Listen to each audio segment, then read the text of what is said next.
But joining us now is Yolagazi Mfuto, a political analyst, as we make sense at least of the top six, which without a doubt is top of mind for many people who are digesting what happens next for the organization. It's great to see you as always. Thanks very much indeed for popping by. Good morning, Aina. Thank you for having me. These are the names we're going to talk about for quite some time. Julius Malema, of course, coming back as the president. Godrich Gardy replaces Floyd Shivambu as his deputy. Marshall Dlamini is serving a second term as the Secretary General. Leanne Matthys was the spokesperson, is now the Deputy Secretary General. And then we've got Nontando Noluchunga, a name that many people aren't familiar with, yes, even though she's actually been with the organization since the beginning. She is now the Treasurer General, replacing Veronica Mente. Umphile Mautwe will stay in her position as, I beg your pardon, Chairperson was Veronica Mente, Treasurer General is still Umphile Mautwe. Yes. So that's just really a roundup of some of the names. Let's begin by just getting a sense of what we make of them as a collective team, given the fact that this is in many ways the cohort of people who are meant to chart their way forward for this organization. Well, good morning, Ayanda. The top six, I wouldn't say it's underwhelming, but it's what was anticipated, and the EFF tried to dismiss it. I remember one of the young leaders from Limpopo was saying that Julius was imposing Godrich Gardy to the organization as deputy president, and Julius dismissed that, and he dismissed that young leader from Limpopo and saying that he was spreading lies and he was ill-disciplined. But now their assumptions, they came to fruition, because, I mean, now Godrich Gardy is the deputy president of the organization. We don't know if they're best fit, but he's been with the organization for quite some time, and we've seen his work when he was still the chairperson of the party, and we've seen him in parliament. So we hope that he's going to bring back in the EFF. But also now, I'm quite disappointed with Veronica Mente, because I do think that she was gaining some strength now, and she was trying to warm up into the position. She was doing very well, but maybe organizationally we don't know why they're removing her and putting Nontando, which is also maybe going to be a good replacement.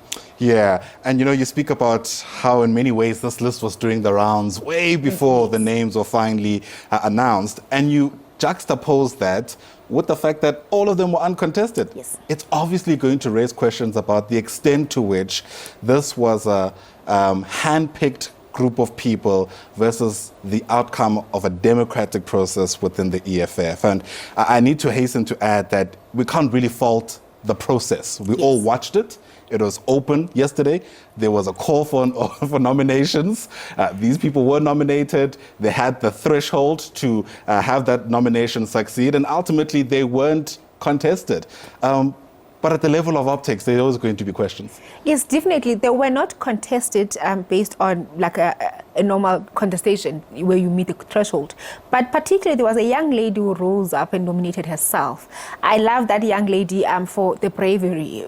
Be it what she was doing was for theatrics or what, that's not a point. But she nominated herself, saying that don't be told where you should toe the line. If you want a position, you must just get up and say, I want this position. So maybe there could be insinuations that this leadership was handpicked. Everyone else was convinced that this is what we want for the organization. Therefore, as we come to the conference, no one should actually try to oppose this leadership. But then in terms of the actual election process, I don't think we can fault it. It was clear, and everyone else participated, and no one has had objections so far. Yeah. Well, delve deeper into the names. I mean, as I mentioned earlier, Nontando Noluchunga is one of the names that perhaps people aren't familiar with. She once again replaces Veronica Mente as the chairperson. She's been with the organization from the beginning. She was an MP in 2018, joined the CCT, that's the Central Command Team, in 2019, and in fact has a Bachelor of Social Science and another diploma from UCT. Yes. What else do we know about her? And perhaps a big talking point now is even her age, 65 years old, for an organization that's always kind of prided itself for being the voice of the youth. Not much is known about her, and also the age factor is quite worrisome for some people, because 65 in South Africa, you should be retiring instead of joining political organization and making decisions, particularly for a young organization like the EFF. And EFF, we've seen it as an organization that prides itself in its youthfulness. So for them to replace Sis Veronica Mente with her probably strategic on their behalf.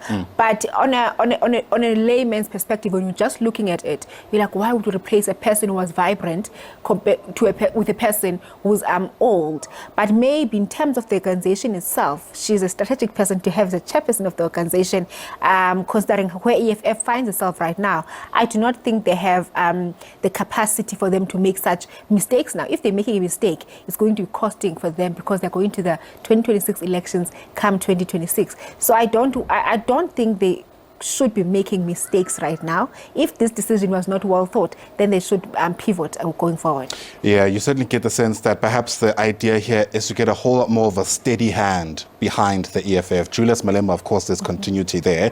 Godrich Gardie is a trusted person, at least is seen as that, to the president, and he's also been there from the beginning. So has Marshall Dlamini.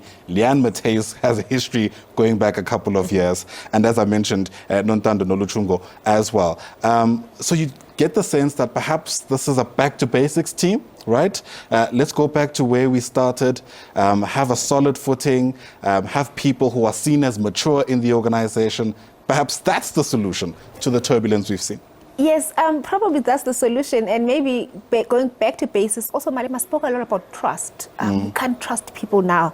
With Godrich, Marshall, also to a particular extent, Ompile, it's people that has been around within the organization, and also probably him himself, as they say, I see, trust them. But also with Leanne, as you mentioned, I have history, and probably now he believe that he can trust her with the organization, because you can tell from how he's been behaving the past couple of months since Floyd left. He's been very, he's hurt, right? So probably he wants to close the gap for people to do what Floyd did, and probably now what is happening in Ndlozi. So this leadership could be back to bases, and it could be like trying to actually safeguard the organization, because maybe people like Nondando Godrich, they are not likely to just leave the organization. Maybe one, based on age, but two, they've been with the organization and then been in the various positions, and probably they are trusted with the organization, and also they have a lot to lose if they leave the organization.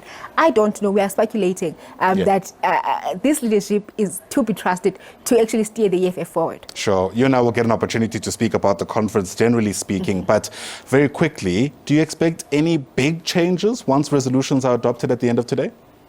Well, I do not expect big changes. One thing we are looking forward to is the resolution on whether they are establishing the youth command or whether they are establishing the women's command team or wing of sort, because those things were contested. Some people are saying should not dissolve the UN command because it has mileage and it's also brand on its own. So it's good that EFF exists, institutions of higher learning. Others are saying that no, let's establish the youth command because it speaks to every other young person in South Africa, regardless of where they are in terms of education. And the women's command is like women's issues, societal issues, they are men's issues as well. So why are we establishing a women's command? Meanwhile, the EFF has a lot of women within the organization. So these two establishments might not necessarily be progressive for the organization. And as Julius did say, they are very costly.